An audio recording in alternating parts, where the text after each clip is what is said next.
Sunday special இன்னைக்கு chicken gravy, மிளகு ரசம், white rice, மீன் குழம்பு, சங்கரா மீன் ஃப்ரை. வாங்க சாப்பிட்லாம். ஹாய் ஃப்ரெண்ட்ஸ், இன்னைக்கு நம்ம வீட்டில் என்ன சமையல் பார்க்கலாமா? சிக்கன் வாங்கி வச்சுருக்கேன். சிக்கன் கிரேவி, மீன் குழம்பு, சங்கரா மீன் ஃப்ரை பண்ண போகிறோம். ரசம் வைக்க போகிறோம். வாங்க எப்படி செய்யலான்னு பார்த்துடலாம்.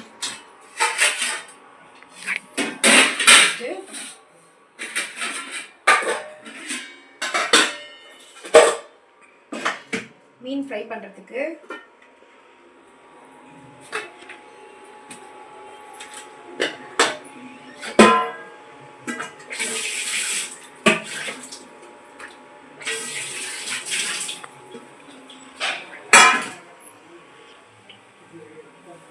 கொஞ்சமாக ஆயில் ஊற்றிக்கலாம்.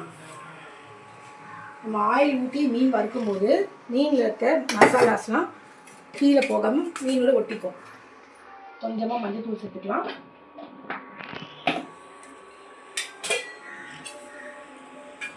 கொஞ்சம் மிளகாத்தூள், ஏன்னா மீன் கம்மியாக தான் இருக்குது, 6 மீன் தான் இருக்குது, 1/2 கிலோ மீன் தான் வாங்கினேன்.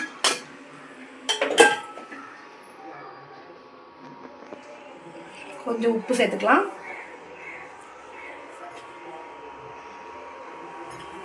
அதோட ஒரு துண்டு லெமன்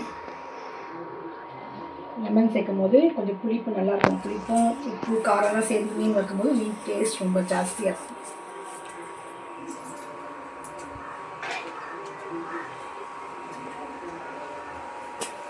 மிக்ஸ் பண்ணிப்போம்.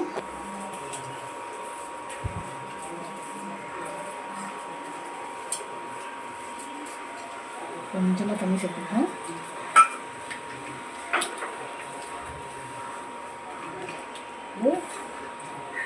ஒரு வினாடி மசாலா மேலே தடவி வச்சுக்கலாம்.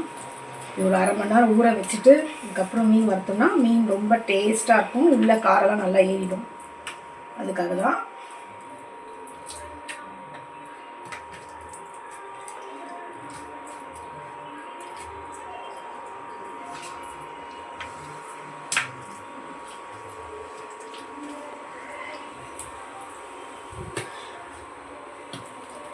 சங்கரா மீன் இல்லை, எந்த மீன் வறுக்கிற மீனாக இருந்தாலும் நம்ம மசாலா சில மாதிரி சேர்த்துட்டு ஒரு 1/2 மணி நேரம் ஊற வச்சுட்டு வறுத்தோம்னா மீனில் உப்பு காரமும் நல்லா ஏறிடும்.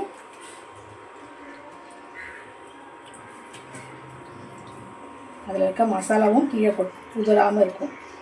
இதில் எண்ணெயும் கண்டிப்பாக சேர்க்கணும். எண்ணெய், மிளகாத்தூள், மஞ்சள்தூள், உப்பு. மிளகாத்தூள் நம்ம வீட்டில் குழம்பு கரைக்கிற மிளகாத்தூள் சேர்த்தாலே போதும். தனியாக வேறு எதுவும் மிளகாத்தூள்லாம் சேர்க்க வேண்டாம்.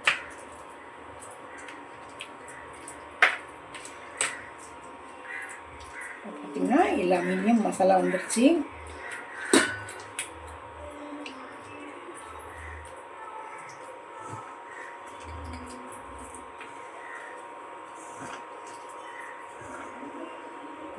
தட்டு போட்டு மூடி வச்சிடணும்.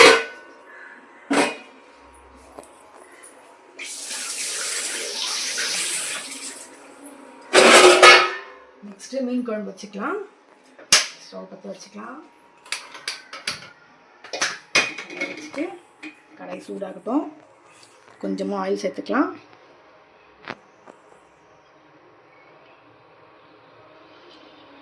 ஆயில் சேர்த்து அதுக்கு நான் புளியை ஊற வச்சுருக்கேன். புளியோட கொஞ்சம் உப்பு சேர்த்து ஊற வைக்கும் போது புளி சீக்கிரமாக ஊறிடும். இப்போ நம்ம கரைச்சி எடுத்துக்கலாம்.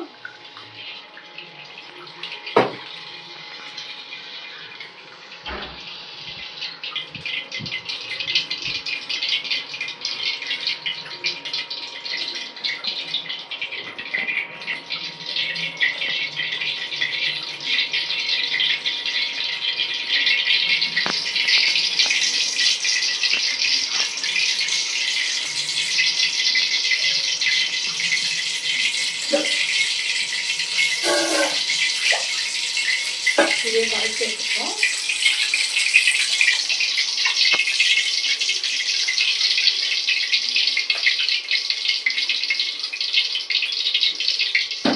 புளி ரசத்துக்கு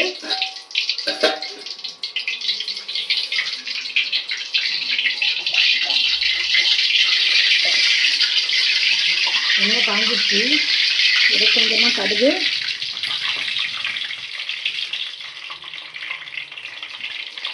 கொஞ்சம் வெந்தயம், கடுகு பொரியட்டும்.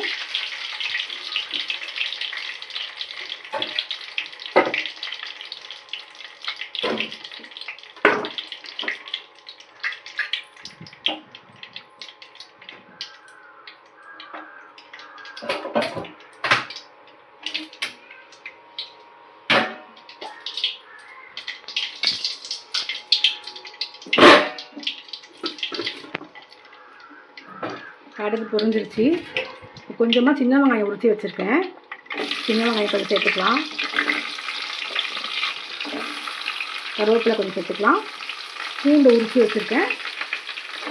பூண்டு போட்டுட்டு 2 பச்சை மிளகாய் போட்டு நல்லா வதக்கிக்கலாம்.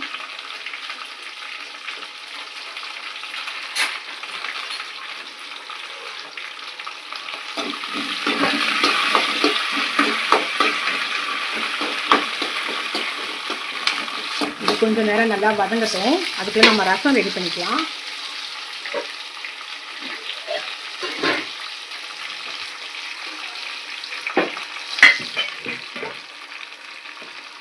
ரசத்துக்கு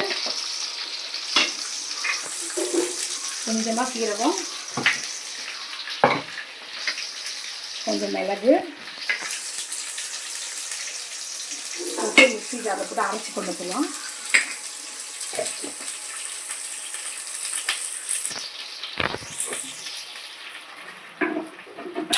மிளகு சீரகத்தோட கொஞ்சமாக பூண்டு சேர்த்துட்டு நம்ம அரைச்சிப்போம். அரைச்சப்பதுக்கு பார்த்தீங்கன்னா ஒன்றும் பாதியமாக அரைச்சாலே போடுது. ரசத்துக்கு ரொம்ப மையெல்லாம் அரைக்க வேண்டாம். ஒன்றும் பாதியமாக அரைச்சி வச்சுருக்கேன். ரசம் தாளிச்சிக்கலாம்.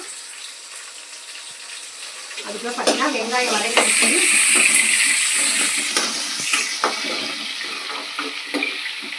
இதோட கொஞ்சமாக தக்காளி சேர்த்துக்கலாம்.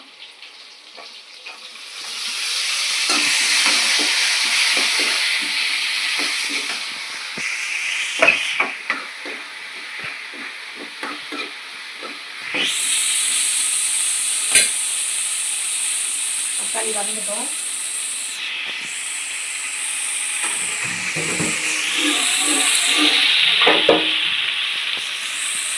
நம்ம ரசத்தை சேர்த்துக்கலாம்.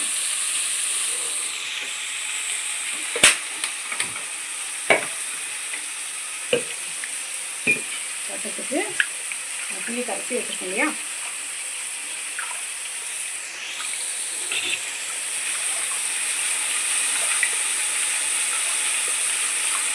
நம்ம கரைச்ச புளி மிக்ஸ் பண்ணிப்போம்.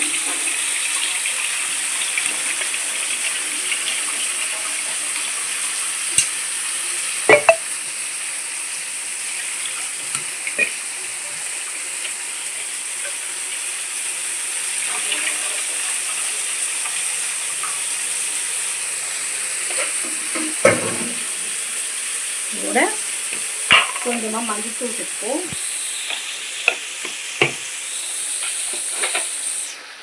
கொஞ்சமாக உப்பு சேர்த்துப்போம். நல்லா கொதிக்கட்டும்.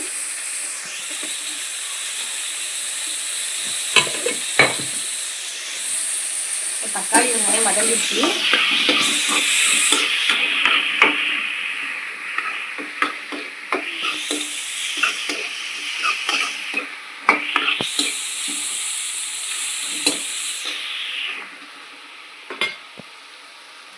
இதோட கொஞ்சமாக மஞ்சத்தூள்,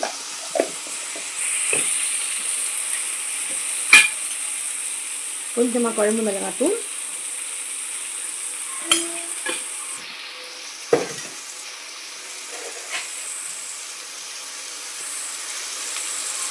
கொஞ்சம் உப்பு, நம்ம கரைச்சி வச்சுருக்க புளி,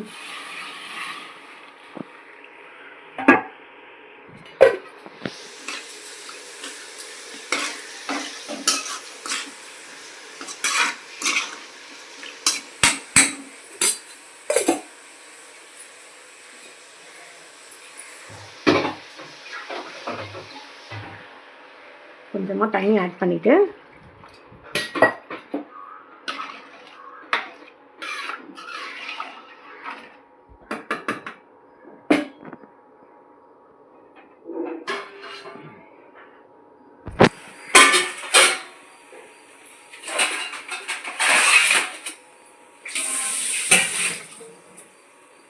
தட்டு போட்டு மூடி வச்சிடுவோம். குழம்பு ஒரு 10 நிமிஷம் கொதிக்கட்டும். இதுக்குள்ள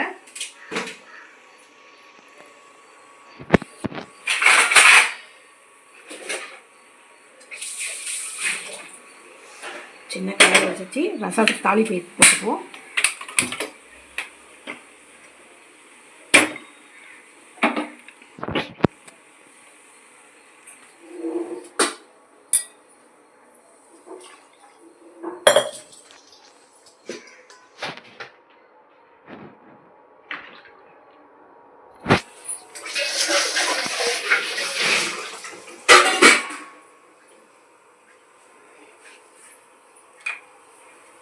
கொஞ்சமாக எண்ணெய் சேர்த்துக்கலாம்.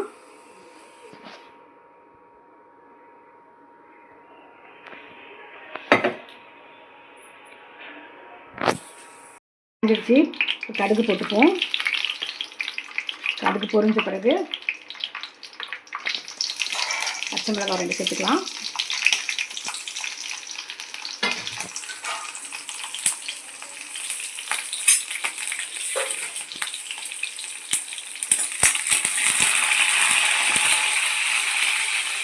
இதோட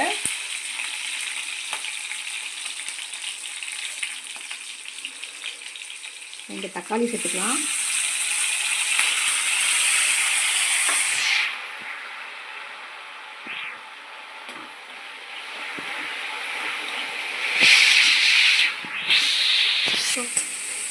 தக்காளியோட நம்ம அரைச்சி வச்சுருக்க மிளகு சீரகம் பூண்டு இதை சேர்த்துட்டு வதக்கிடணும். ஏன்னா மிளகு சீரகம் வதக்கும் போது ரசம் ரொம்ப வாசனையாக இருக்கும், ரொம்ப டேஸ்ட்டாகவும் இருக்கும். அதுக்காக தான் மிளகு சீரகத்தை வதக்குறது.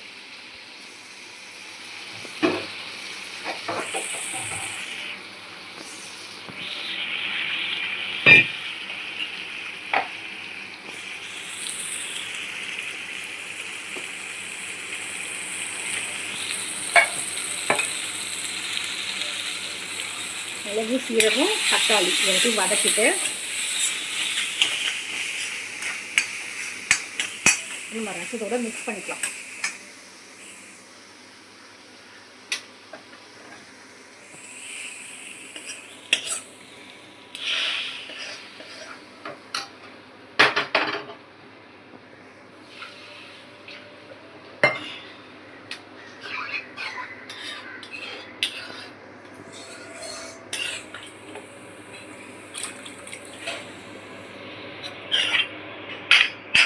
ரசம் கொதிக்கட்டும். அதுக்கு நம்ம சிக்கன் கிரேவி ரெடி பண்ணிக்கலாம்.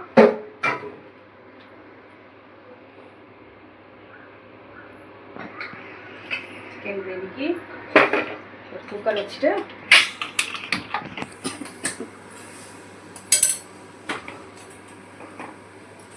கொஞ்சமாக ஆயில் சேர்த்துக்கலாம்.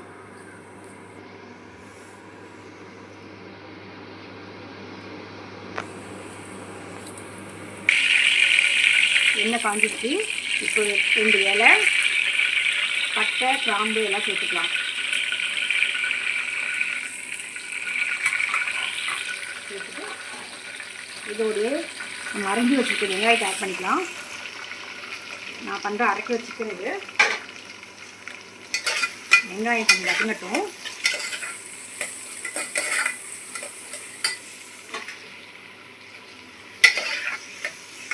வெங்காயம் வதங்கிறதுக்கு அதோட உப்பு சேர்த்து நீங்கள் வதக்கினீங்கன்னா வெங்காயம் சீக்கிரமாக வதங்கிடும். வெங்காயம் கொஞ்சம் ப்ரௌன் கலராக வரட்டும், அப்போ தான் நல்லாயிருக்கும் சிக்கன் குழம்பு.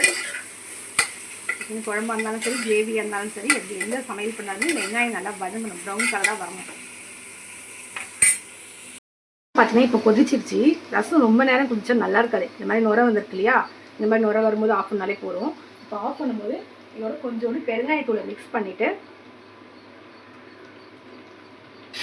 கருவேப்பிலை கொத்தமல்லியை போட்டுட்டு நம்ம ஆஃப் பண்ணிவிடுவோம். தட்டை போட்டு மூடிடுவோம். ரசம் ரெடி ஆகிடுச்சு. நெக்ஸ்ட்டு சிக்கனுக்கு வெங்காயம் வதங்கிடுச்சு. சிக்கனுக்கு வெங்காயம் நல்லா வதங்கிடுச்சு. இதோட கொஞ்சோண்டு இஞ்சி பூண்டு பேஸ்ட் ஆட் பண்ணிப்போம்.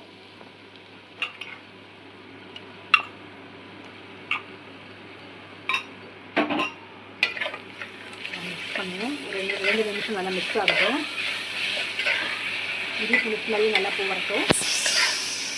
பச்சை வாசனைலாம் போயிட்டு அதுக்கு ஒரு 5 நிமிஷம் ஆகும்.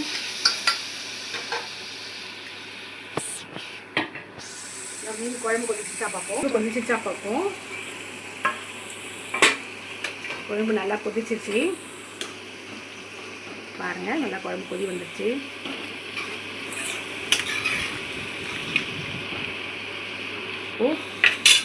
நம்ம எடுத்து வச்சுக்க மீனை ஆட் பண்ணிப்போம்.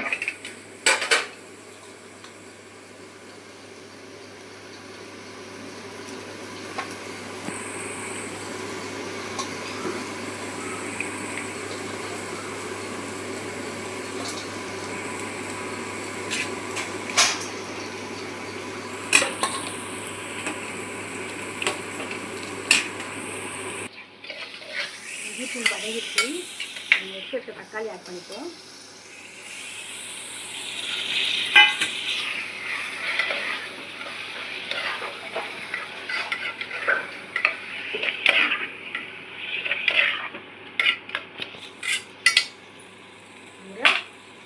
கொஞ்சமாக மஞ்சத்தூள், உப்பு ஏற்கனவே நம்ம சேர்த்துட்டோம், அதனால் திருப்பி சேர்க்க வேண்டாம்.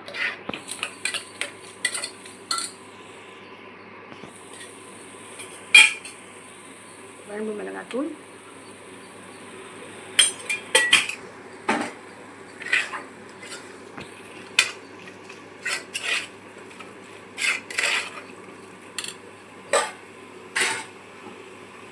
எடுத்து வச்சுக்க சிக்கன்,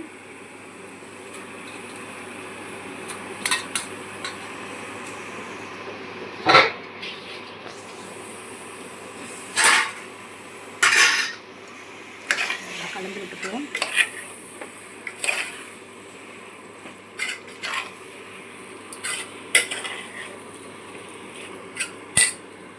தண்ணி சேர்த்துப்போம். சிக்கன் வேகிற அளவுக்கு தண்ணி வேணும்.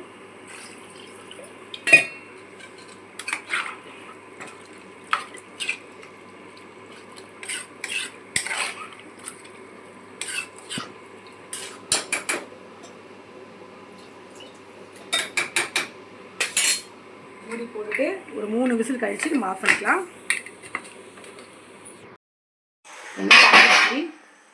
இப்போ நம்ம மீனை வச்சு போட்டுடலாம்.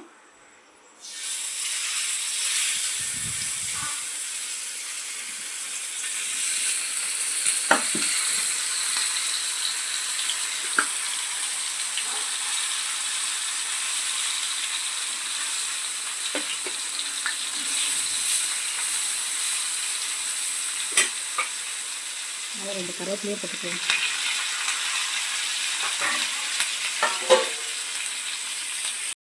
சிக்கன் 3 விசில் வந்துருச்சு. விசில் இறங்கிடுச்சு. ஓப்பன் பண்ணி பார்ப்போம்.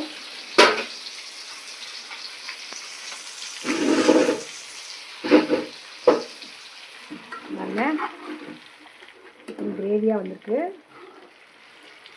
இது யாருக்குன்னு பார்த்தீங்கன்னா எங்களோட தருணுக்கு, எங்கள் வீட்டு தருணுக்கு சிக்கன்லாம் பிடிக்கும், மீன்லாம் பிடிக்காது. அவனுக்காக சிக்கன் ரெடி ஆகிடுச்சு. நெக்ஸ்ட்டு ரசம் ரெடி ஆகிடுச்சு. சிக்கன் ரெடியாக இருக்குது. மீன் வறுத்துட்ருக்கோம். மீன் குழம்புமே ரெடி ஆகிடுச்சு.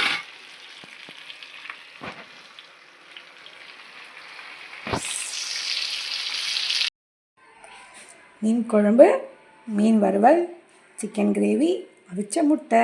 சாப்பிட்லாம் வாங்க.